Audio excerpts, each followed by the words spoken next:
होती हैं, उनको जब ऑन करो पुराना प्रोग्राम चल रहा होता है। और मैं? तुम? आहा, तुम तो इंटरनेट हो। जब ऑन करता हूँ एक नई साइट दिखाई देती है। गुड। जरा जल्दी पहन के आना डालें। हाँ।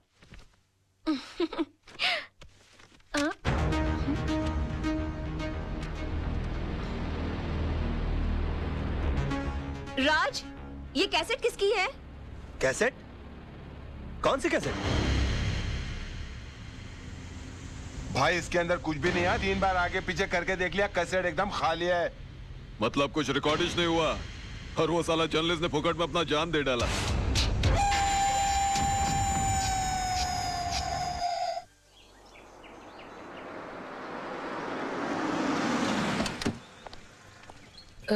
भाई साहब, कविता मात्रे का घर कहाँ है? वो वहां से तीसरा रूम। शुक्रिया जी, चल चल। हाँ चलो।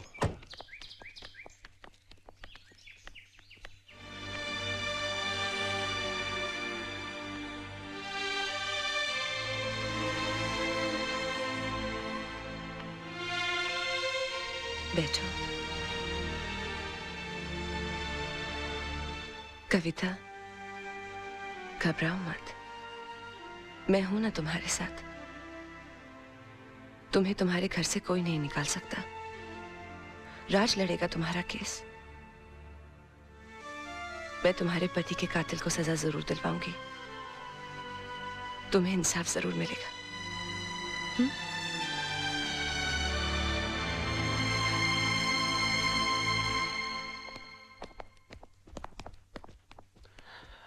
हाय बेबे। हाय जान।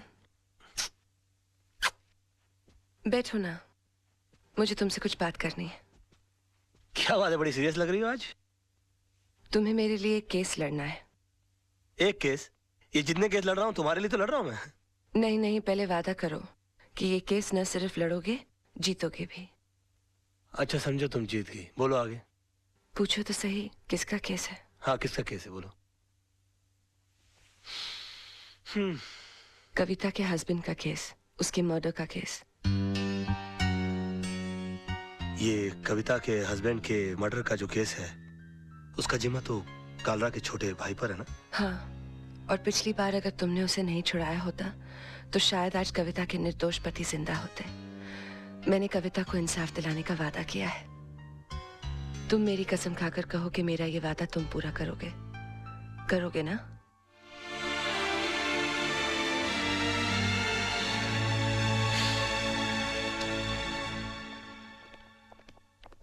आइए आइए, क्या बात है, आज पूरी मंडली हमारे यहाँ। क्या रे, क्या कर रहा है तू? मरने का तेरे को? राज, ये क्या कर रहे हो? कालरा भाई के खिलाफ केस लड़ने जा रहे हो? कालरा भाई ने तुझे लाइफ में इतना बड़ा चांस दिया, इतना सपोर्ट किया, इसका ये रिटर्न दे रहा है तू? तू कविता को इंसाफ दिलाएगा? तेरा इंसाफ हम कर देंगे। 2 गोली डाल देंगे। तेरा केस कौन लड़ेगा फिर? यार आप बंदूक और तलवार ही इस्तेमाल करना जानते हो कि कभी कभी दिमाग भी इस्तेमाल करोगे? ये केस मैं नहीं लड़ता तो कोई और लड़ लेता और जीत भी जाता शायद, क्योंकि पब्लिक की सिंपैथी तो उस औरत के साथ है। ये तो आपकी तकदीर अच्छी है कि ये केस मैं लड़ रहा हूँ। कालरा साहब, आपके भाई मेरे भाई की तरह है। मैं बोला उसको कैसे फांसी के फंदे पे चढ़ा सकता हूँ? मैं जानबूझकर ये केस हार जाऊंगा। बस फर्क इतना होगा कि आज तक मैंने केस जीतने की फीस ली है आपसे, पहली बार केस हारने के पैसे लूंगा। देखा भाई, मैंने कहा था कि जरूर कोई कमाल का पपलू लाया होगा ये छोकरा। अरे हम लोग सोच भी नहीं सकते, इतनी लंबी प्लानिंग करके बैठा है ये। फैंटास्टिक। मान गए गुराना। ये इसको अंदर रख लीजिए आप अपने। आई एम सॉरी राज, मैं जरा अपने भाई के इमोशन में बह गया था। Never mind, it's okay. I am sorry. दिल पे नहीं ले रहा हूँ। ठीक है। कमाल का शेर पकड़ के। लेकिन तुम्हारे साथ जीतने के लिए कौन सा लॉयर अपॉइंट करूं? तेजपाल एसोसिएट्स में से मिस्टर आदर्श।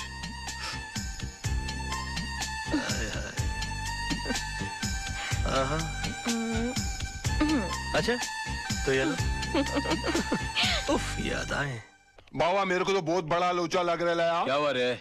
अरे राज और आदर्श के बीच में 36 का आंकड़ा है यार। राज और आदर्श आपस में एक दूसरे को नीचा दिखाने के लिए एक से एक टिप्पस लड़ा रहे। राज ने यहाँ तक कि आपके भाई का केस है ना आदर्श को भी दे दिया। मेरे को तो पूरी दाल काली लग रही है। बात करके देखो आप।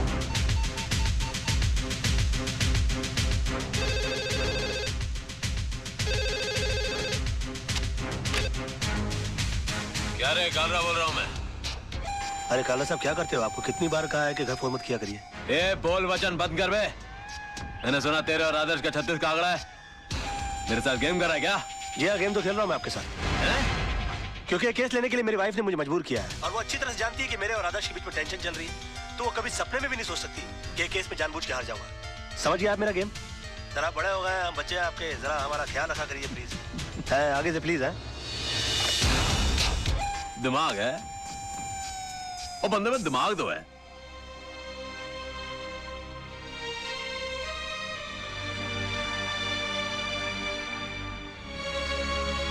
जानू एक कप कॉफी मिलेगी?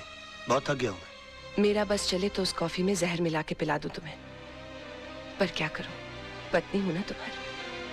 क्यों, ऐसा क्या कर दिया मैंने? झूठ, मक्कारी और कुछ आता है तुम्हें?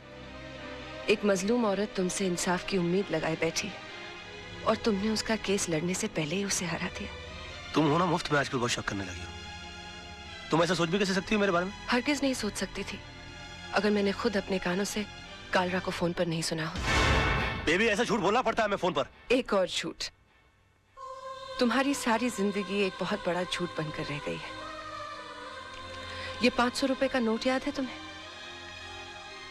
ये इसी कविता का केस जीतने पर तुम्हें मिला था। अपने हाथों से तुमने इस पर सत्यमेव जयते लिखा था। तुम ही कहते थे ना, सच्चाई के लिए हर चीज छोड़ी जा सकती है, लेकिन किसी चीज के लिए सच्चाई को नहीं छोड़ा जाता। और आज पैसों के लिए तुम सिवाय झूठ के और कुछ नहीं बोलते। हाँ झूठ बोलता हूं मैं। तो तुम क्या समझती हो तुम्हारे डैडी झूठ नहीं बोलते? और माफ कीजिएगा आपके जीजा जी, आपके डैडी से भी बड़े झूठे हैं वो। और क्यों ना झूठ बोले वो? एक आदमी अपना घर परिवार चलाने के लिए, उन्हें सुख देने के लिए वकालत का काम कर रहा है और उसकी एवज में वो जिससे पैसा लेता है तो उससे इंसाफ नहीं करेगा वो? आदमी काम क्यों करता है और पैसा किसके लिए कमाता है वो? खुद के लिए कि बच्चों के लिए, बीवी के लिए? नहीं, ये पैसा तुम अपने लिए कमाते हो। अगर मेरी जिंदगी में पैसे की इतनी अहमियत होती तो मैं तुमसे कभी शादी नहीं करती। मैंने तुमसे शादी की तुम्हारी ईमानदारी, तुम्हारी सादगी, सच्चाई देखकर। और जब ये सब चीजें तुम्हें नहीं रही तो मेरा भी यहाँ रहने का कोई मतलब नहीं बनता। मैं अपने बेटे को लेकर यहाँ से जा रही हूँ। सोना अगर तुम गई ना, और हाँ, आज कोई बहाना नहीं बनाना, क्योंकि मैं नहीं रुकूंगी। और एक और बात, तुम्हें एक और केस लड़ना है, हमारे डिवोर्स का।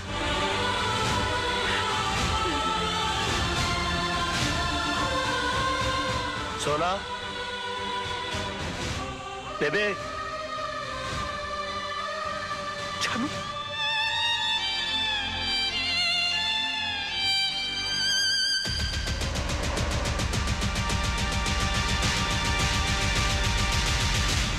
इतना बड़ा डिसीजन। माना कि रात से गलतियां हुई हैं भाभी, लेकिन वो दिल का बुरा नहीं है। आप चलो मेरे साथ, मैं समझाता हूं उस गधे को। नहीं मोहन भैया, मुझे किसी किस्म का कॉम्प्रोमाइज नहीं चाहिए। मैं आपके पास अपना भाई समझ कर आई हूँ। अगर आप भी उनकी तरफदारी करेंगे तो मुझे यहाँ से भी चले जाना होगा। कैसी बातें कर रही हो भाभी? ये घर तो तुम्हारा है, लेकिन चिंटू के बारे में सोचो, उसके फ्यूचर के बारे में सोचो।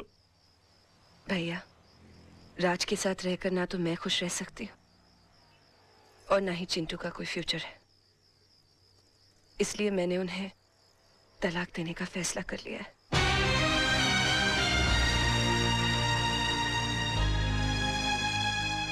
अंकल, ये तलाक क्या होता है? बेटे, भगवान ना स्वर्ग से जोड़े बनाकर धरती पे भेजता है और इंसान उसे तोड़कर जो पाप करता है ना, उसे तलाक कहते हैं। अंकल, अगर मेरे मम्मी पापा अलग हो जाएंगे तो मैं किसके पास रहूंगा? बेटे, ये तो कोर्ट फैसला करेगा कि आप पापा के साथ रहोगे या मम्मी के साथ। कोर्ट मुझसे नहीं पूछेगी कि मुझे किसके साथ रहना है? पूछेगा ना। तब तो मैं बोल दूंगा मुझे मम्मी पापा दोनों के साथ रहना है। तब तो तलाक नहीं होगा ना? ऐसा नहीं होता बेटे। और फिर तुम्हारी मम्मी भी तो नहीं चाहती कि पापा के साथ रहे। क्यों? तुम्हारे पापा के झूठ से तंग आ चुकी हैं वो। अंकल, अगर मेरे पापा झूठ बोलना छोड़ दे तो मम्मी पापा को छोड़ के नहीं जाएगी ना? शायद बेटे।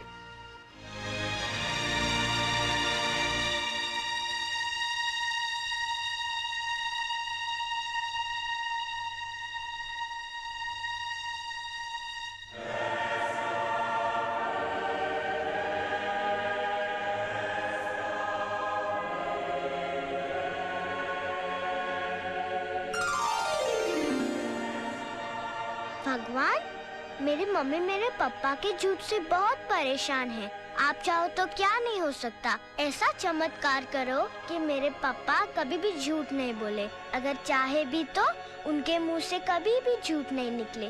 Thank you. राज, आज मैं बहुत खुश हूँ क्योंकि तुम्हारी बोर बीवी से तुम्हें छुटकारा मिल गया। उठ! उठ! क्या मेरी गोद को कुर्सी समझ रखा है जो बार बार आकर मेरी गोद में चढ़ जाती है? हाँ? या कबूतर खाने का चबूतरा समझ रखा है इसको? और हाथ पांव से इतनी तगड़ी है कि किसी कमजोर आदमी की गोद के अंदर बैठ जाओ ना तो वहीं के वहीं अपाहिज हो जाए वो बेचारा। और तुम क्या मेरी बीवी को बोर बोलती हो? तू बहुत बड़ी टाइम पास है। हाँ? अरे वो तो अपने प्रोफेशन को आगे बढ़ाने के चक्कर में, अपने आप को आगे ले जाने के चक्कर में मैं तुम्हारे चक्कर में आ गया। अरे मैंने कभी अपने सगे बाप को प्यार नहीं किया तो तुमको क्या प्यार करूंगा मैं? हाँ, और एक बात कान खोल कर सुन लो, मेरी बीवी इतनी बड़ी बोर नहीं है जितनी बड़ी तू चोर है।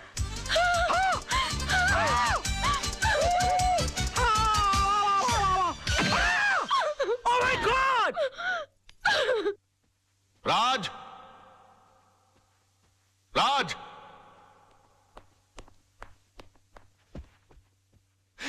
ये मैं क्या सुन रहा हूं बेटे? तुम्हारी हरकतों से तंग आकर सोनम तुम्हें डिवोर्स देना चाहती है, लेकिन तुम तो उसे प्यार करते हो, तुम मुझे अपना गुरु समझते हो। तुमने ऐसा क्यों किया बेटे? ये सब तुम्हारी वजह से हुआ बड़ाऊ। और तुम मुझे को कोस रहे हो? बड़ाऊ? हाँ बड़ाऊ। बेटी को पाला कोसा बंगले के अंदर और उसके बाद शादी के बाद सड़ने के लिए छोड़ दिया साला चाल के अंदर। हाँ? अरे वो तो कम अकल थी, लेकिन तुमको तो अकल थी, तुम रोक सकते थे उसको। लेकिन नहीं, मैंने तुमको अपना गुरु माना और तुमने क्या किया मेरे साथ? गुरुद्वारे के बाहर हाथ में कटोरा देकर भिखारी बनाकर खड़ा कर दिया मुझे और बोले बेटा मांग भीख। बड़े दामाद को देवी चलाने के लिए कंपनी और मुझे क्या दिया? Social service centre. कहाँ गरीबों की दुआ लगेगी? मेरी बद्दुआ का डर नहीं लगा तुझे बुड्ढे? हाँ? बड़ी बेटी की शादी के बाद रिटायर नहीं हुआ, लेकिन मेरी शादी करते रिटायर होकर भिंडी और आलू उगाने के लिए चला गया गाँव के अंदर। और याद है किस तरह से पीठ पर हाथ मारकर मुझसे कहा, हाँ, कि बेटे I am proud of you my son, I am proud of you. मेरी बेटी खाली हाथ घर से जा रही है। अरे यार, जब बच्ची के हाथ में कुछ दोगे नहीं तो खाली हाथ ही जाएगी घर से। इतना भी नहीं कि महीने 2 महीने का खर्चा दे देते, लेकिन ना, कहा कि मेरी सारी चिंता दूर होगी। अरे अपनी चिंता जब दूसरों को दे दोगे तो खुद की चिंता तो दूर हो जाएगी ना। 2 बेटी पैदा कर सकते हो, 2 घर दबा नहीं पाल सकते थे।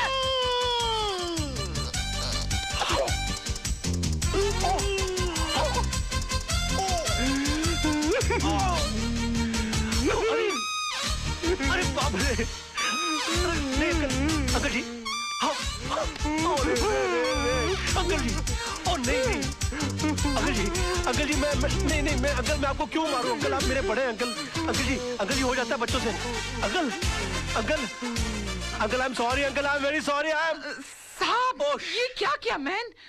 तुमको ना क्यों मेरे घर के मामले में बोलने वाली? हाँ? चलती फिरती बुलडोजर, डायनासोर की सड़ी हुई अंडी। Shut up, get out. Oh, I'm sorry, Tisa baby. I'm so sorry. Dinosaur, अन्ना, तुम लोग अपना काम करो।